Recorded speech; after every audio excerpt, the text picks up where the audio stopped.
This is MJ. I'm an author, I'm an artist, I'm an analyzer. This is Red Panda Report Episode 0, where I tell you what is the Red Panda Report.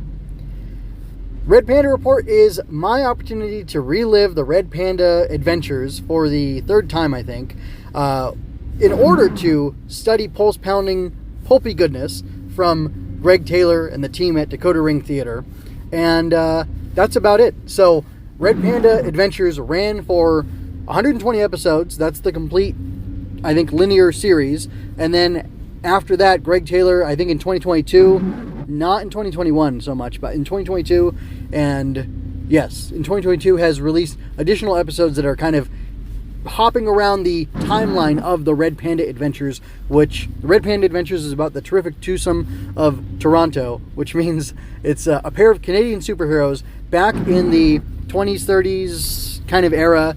So it's harkening back to things like The Shadow and Doc Savage and I don't know, maybe Radio Dick Tracy, a bunch of stuff I don't know about. But Red Panda and his female companion, sidekick / well, you gotta listen to the show to find out, work together. They have crazy gadgets and technology. He's a martial arts expert and an expert in other things. So it's a little bit of actually I was gonna say it's a little bit of Batman, but actually I found out that the Batman comics done by Bill Finger and can't remember the other guy, because the other guy was, well, anyway.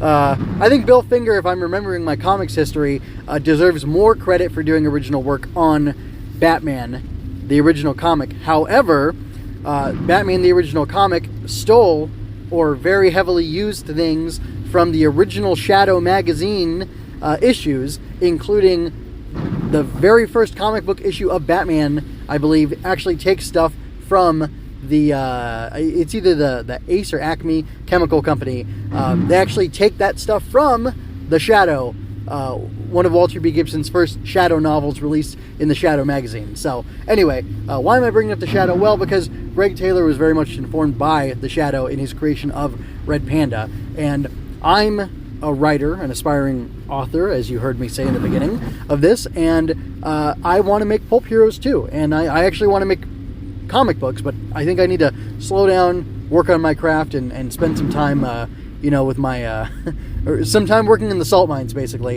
And I think I'm going to do that by writing pulp novels, but in order to write pulp novels, I need to listen to pulp adventures, like the Red Panda, and I need to read pulp books, which I have some Shadow audiobooks. I've got a non-audiobook version of The Shadow as well, the very first book, which is called The Living Shadow. And basically I'm going to be pouring as much pulp genre stuff into myself as I can while I'm trying to figure out the vibe of writing pulp characters for my pulp novels, which I plan to write in the future. And in the meantime, I'm going to have a bunch of fun absorbing pulpy goodness through the Red Panda Adventures, again, by Gregg Taylor and Dakota Ring Theater. And that's I think that's pretty much it. That's what the Red Panda Report is.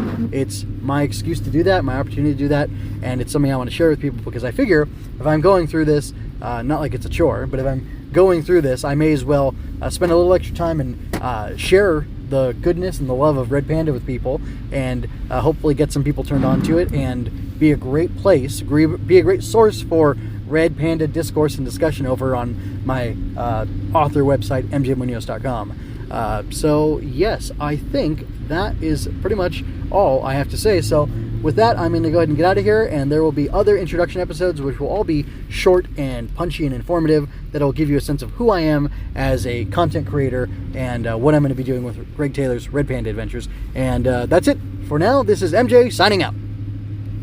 I hope you enjoyed that. Go to mjmunoz.com to leave any questions, comments, or other feedback you might have. There you can find all of my analysis, art, and fiction. I cover books, tokusatsu, comic books, anime, and more.